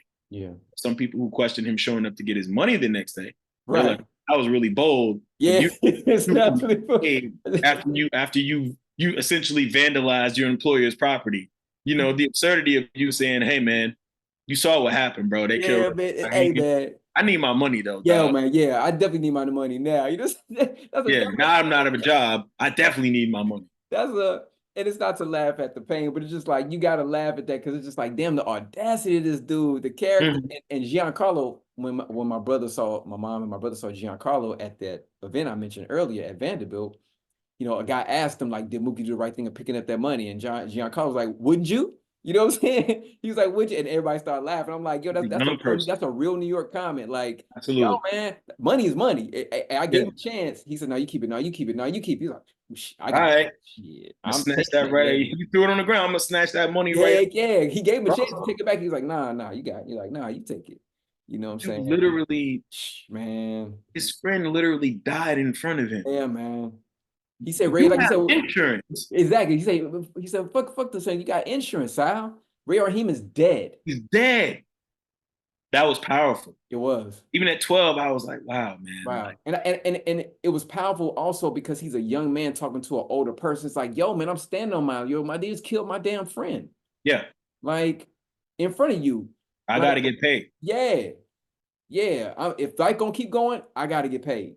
You know Yeah. what I'm saying? And it's so interesting how we respond to death and those type of volatile situations, but it's like it takes you out of an element and it's just like, yo, man, well, fuck it. If this is how the world gonna be, then fuck it. Where my money, man? Yeah. Like Where's my money, it man? just it's a interesting place to be in, but I get it and it makes it that much real. You know what Hmm. I'm saying? Just like because he's still sad, he's still upset, but it's just like, It just happened hours yeah, ago. yeah, But he knows he's out of a job. right. So he's supposed to get paid. Remember early in the film, he was like, "Can I get paid?" He's like, "Nah, because if I pay you now, you won't come back. Back. I'll pay you tonight." And then of course, the events unfolded. So Right, he was owed his money right, because he did work the week or however long. I right. guess if he gets paid every Friday, I don't know how it works. You know, But he so I said the window you broke. He's like, fuck the window. He's like, yeah, you feel that. got insurance. Yeah, you got insurance. Radio Raheem is dead. So in other words, your place burned down. You're gonna get the insurance money. You're probably never gonna be here in this neighborhood again because you're probably not, honestly, right? Right. Let's be honest. Like after the film is over, Sal's gonna go back to wherever he's from in Bensonhurst where he lives, and Hmm. he's gonna do something else, right? Right. Radio Raheem is dead. And the mayor is gonna do an investigation, and those cops are probably not gonna go to jail. Yeah. Um, Yeah. And also on top of that, real quick, we said with the mayor, because like I said, so many tidbits, and we're gonna end it soon. mm, mm, mm. Even with the whole thing of mother sister screaming out and like Yep. that remembrance of like the Mhm. scene is very familiar to her. Like whether You've she seen this experienced before. it, whether she experienced it like in firsthand or she experienced it through just growing up during those times, Yeah. it just resonated with her. And you could just like, just again, just the level of acting and the nuances in this film is just so intrinsically amazing, man. It really, you really have to go back and just peel back layers. Mhm, I'm mhm, saying, from mhm. characters and like the motivation of characters and how they bonded, even though like they say we don't know their full backstory, but they know they've known each other for a while. Yep, She yep, yep, said yep, mother yep. sister always watches, so she's been watching him for a while. Mhm. For them to be able to connect, like he slept in her bed that night. He was like, oh, like, oh wow. Embraced her. He comforted her when she collapsed. Yeah, he did. He comforted her, and it's just like, damn, wow. They come from the same space, Yeah, from the South, yep, and came to New York. So we know they've seen some things. That yes, that prime scream she let out is because, oh, this is happening again. It's still right. happening. Yeah, And here we are in 2024, and yeah, it's still, yeah, um, that's what I mean. This film hasn't faded in importance because a bunch of stuff in the movie is still going on. hmm, If there had been police reform and race relations were better and they had dealt with climate change instead of dumping more poison into the water supply, and if corporations hadn't become giant monoliths, and I mean we're in a crazy little space that we're in right now. right. But in 1988, we were also in a crazy space. Like, shit goes in cycles. But the fact is, I really remember thinking, watching that brother die on the news, feeling the exact same way I felt, having seen some people be brutalized by the police in real life as a teen, but certainly that scene will live forever burned in my brain. Um, Watching that news broadcast and watching that brother not be able to breathe, and then the audacity of them to say, "Oh, well, that's not how he died. And, Right, oh, he was overweight. Oh, he had drugs in his system." Dude, you right. killed him, and if that sister had not filmed it, would we have known? Exactly. And speaking on that real quick, Giancarlo just mentioned something in an interview I saw a while back, doing a little research for our talk. Hmm. When he saw the Minnesota police station being burned down, it took him right back to the scene and do the Yeah, right thing. yeah, Because it connects. It's like, wow, like he said, wow, it's playing out. Like in real yeah. time. It's the themes are that powerful. So it wasn't like he captured lightning in a bottle. People like to say that Do the Right Thing was lightning in a bottle, and I disagree. No, I disagree with that too. I just think that it really was like turning the lens not only onto the audience, the black audience, because everybody gets critiqued in the film, Yeah, everybody. but turning the lens onto America and saying like this is what's happening right now somewhere, someday. You're watching this film, this is happening. You know what I'm saying? These issues are still bubbling Right. because there hasn't been a reckoning. You're right. He said that many times. He's like, yo, we haven't really had, America's not really looked in the mirror and said, okay, this was wrong. Mm-hmm. They've done it with almost everybody else but black people. Yes.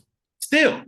Still. Um, so in 1989 or in 2024, certainly in other films, there are things in many of his films that are still much true. Yeah. But this film specifically, it's a time capsule, but it's also like it works right now. If you release this film right now, it would, to me, it would have the same impact. Yeah. That's how powerful and impactful, um, and how much of an oracle in a way it was. Mm-hmm. We're just laying it out, Yeah. and you can make your own choices and feelings about it. Um, Even to the point where the executives didn't think that the end with the picture and those two Yeah. ideologies, they were like, oh, this is going to cause a problem Yeah. because deeply rooted in the mind state is that Martin Luther King turned the other cheek and he's peaceful, Right. and even now they still do it. He's kind of sainted, right? Yeah. We love him even though we murdered him. Right. But Malcolm is a demagogue, and nah, we can't. So the whole, I don't call it self-defense. That's intelligence. You know what I mean? Like Mm-hmm. that. They were like, nah, you can't have that. And Spike was taking some All for flack. that. Like, All for that, nah, man. Yeah. this goes here. You have both ideologies, and both Yeah. ideologies are valid. You know what I mean? Like, and both of these men were murdered. Right. These men were assassinated. So it's not like one of their ideologies worked out and he's still here with us. And the Exactly. other guy was the bad guy, which is how it was framed. Like Right. he throwing the trash can through, he's the bad guy, but the cops murdering Radio Raheem and then driving off into the night. We're not going to talk about that. And where's the drugs? You know what I Right. mean? And right. And then where's the drugs? And then where's the drugs? Right. So yeah, man. Even the fact that chokehold um wasn't outlawed in a lot of places until 2020, 2021. Yeah. Quote unquote Michael Stewart choke. Yeah. Yeah. Yeah. That They then. lifted him up off the ground and his feet, when his sneakers kicked like that. Yeah, man. Ah, That was man. That's what I'm saying. It's ah, just like Spike knew how to grab you in emotionally, man, because you knew it was bad.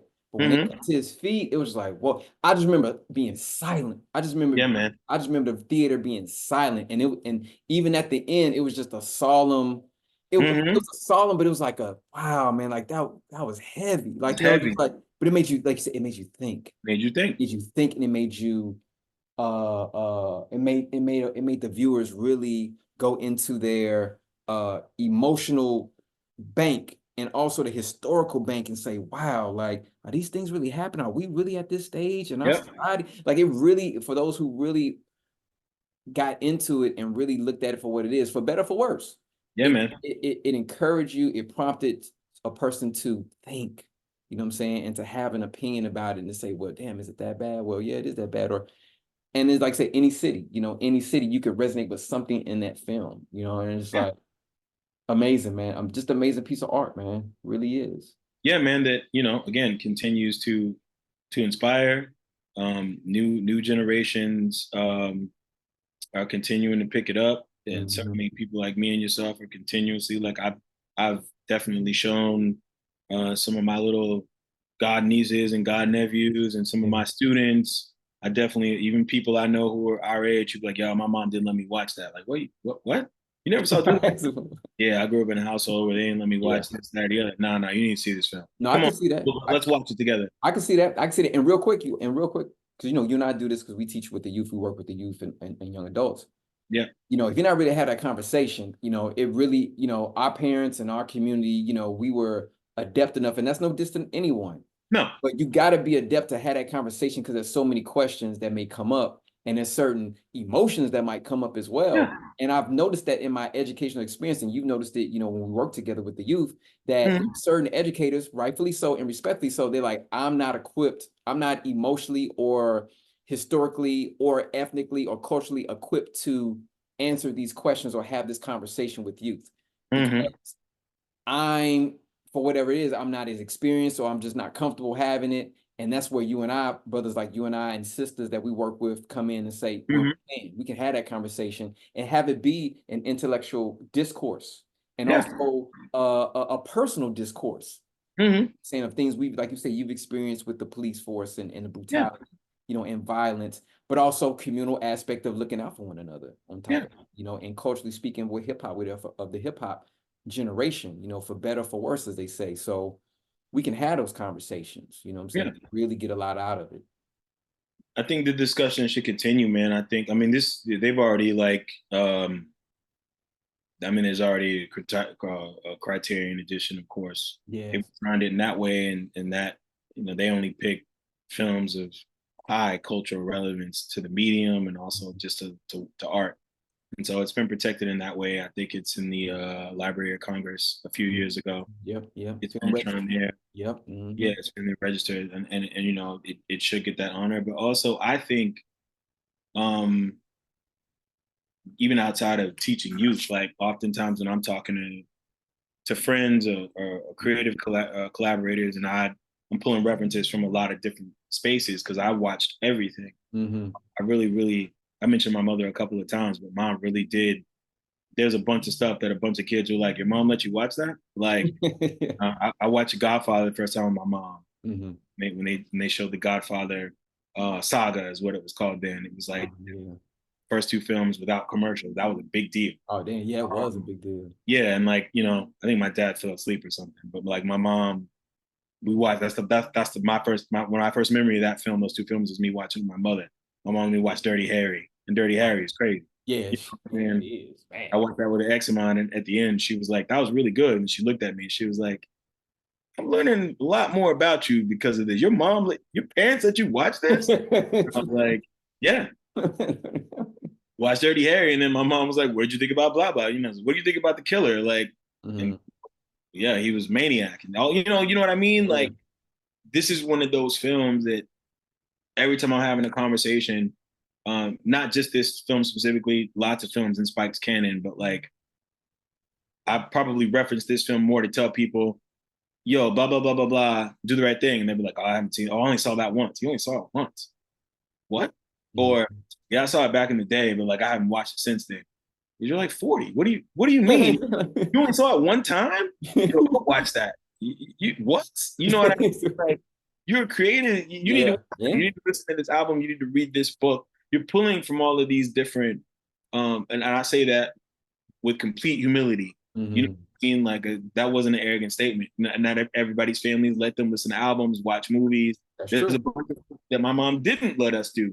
And I'm glad she did it. But like in terms of art, that definitely colored my whole appreciation um, for art globally, right? I mean, I certainly have made you watch a bunch of European films, you know, during the early Precise Minds days. It was like, yo, let's watch Definitely. the scene. Let's watch this. It was Oh, important. It was important. I was like, oh man, another one. But after a subtitles? while, I was like, okay, Nah, word. nah.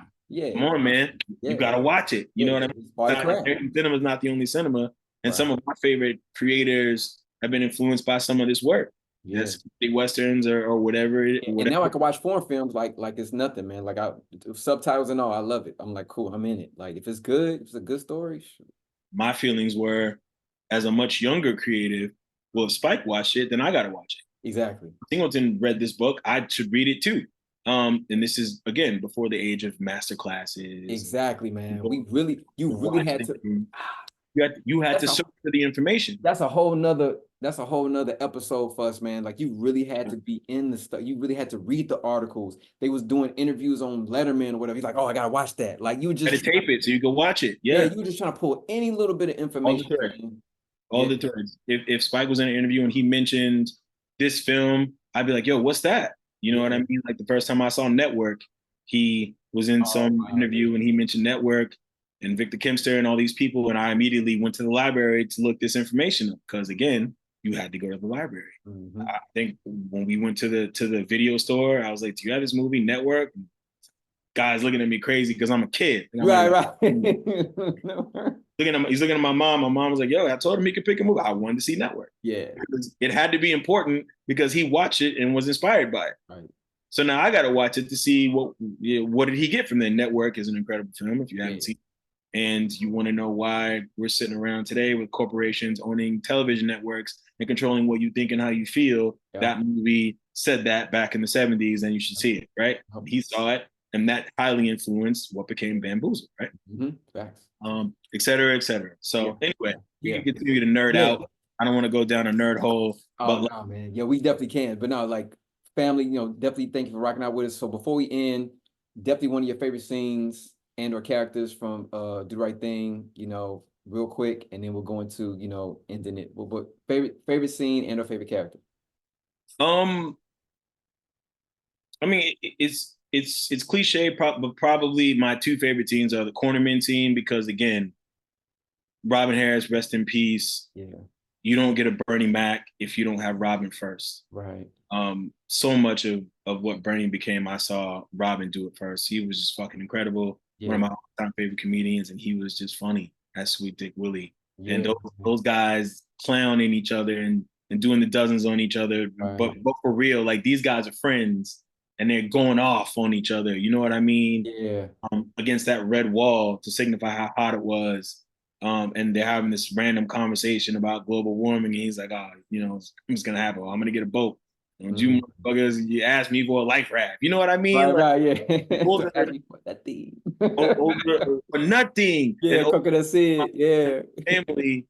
ML and coconut seed. ML and coconut seed. Yeah. But like, I have been in a room and heard my uncles or my great uncles doing that thing. That thing that was happening, I've been in a room and seen that and been like, wow, they wild. You know what I mean? Yeah. But that,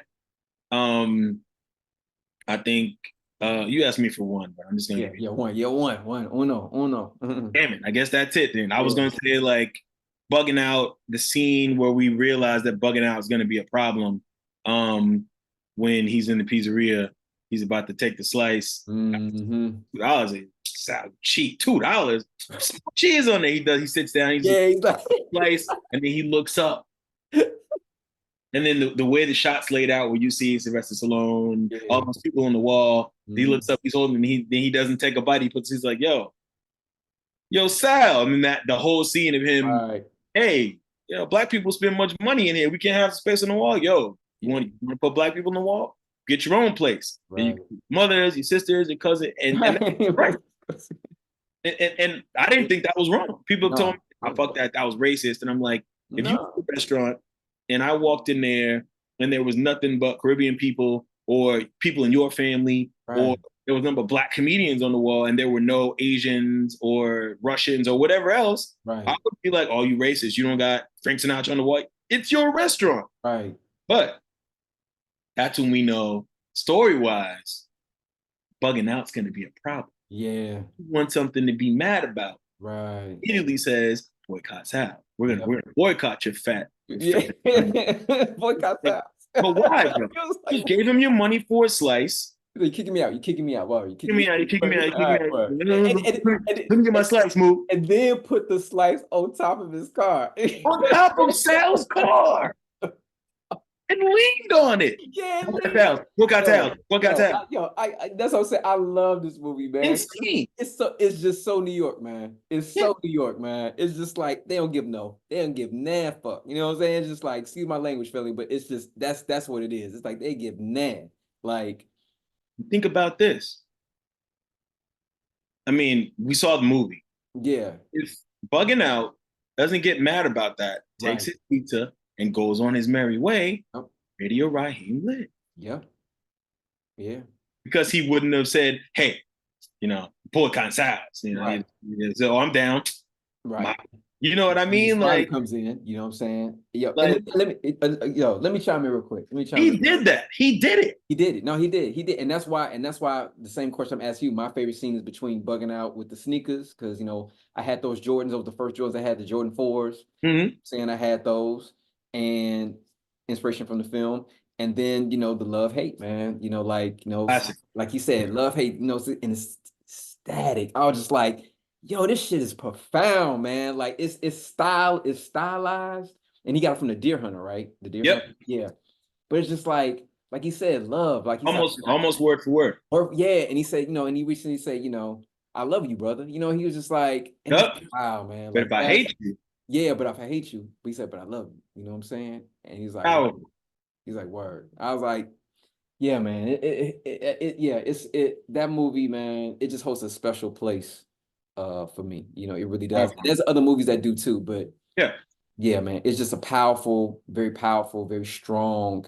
You either love it or you hate it. There is no in between with Do the Right Thing. You either feeling Yeah. it or you like, F out of here. You know what I'm saying? Like, there's Top 10 for me, man. Top 10. yeah, yes. Top 10. And usually it's in the top 5. Yeah, definitely, man. Definitely. So we're gonna end on that, my brother, you know what I'm saying? Because we could go on and on to the Good. breakdown, Definitely but good. give people, your handle, shout out, man, say because you're working on some projects. So As he said, writer, director, producer, definitely working on some things. Kind of trying to keep a few things close to the chest right now.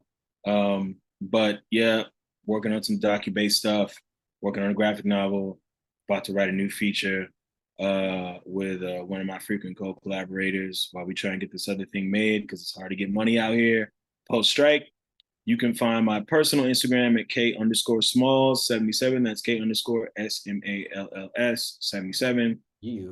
You can find, there isn't a lot on there, but you can find my company Instagram, Hidden City_Studios. That's Hidden City, just like it sounds, _studios.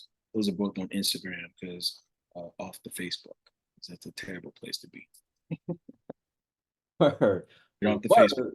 Word. So, family, thank you for listening to us. Like, share, subscribe. Absolutely. My guy, Korey Smallwood, writer, director, producer, you know. And they used to say, oh, we the next Spike Lee, you know what I'm saying? But that's an honor, but we our own, we're our own entity, you know what I'm saying? Hidden City Studios, Precise Studios. Minds Filmworks, and the place to be. So that's our time, you all. Thank you all for rocking with us. Continue to support good film, good art. And on that note, we're gonna be like singing Love Daddy, and that's on the double truth. Ruth.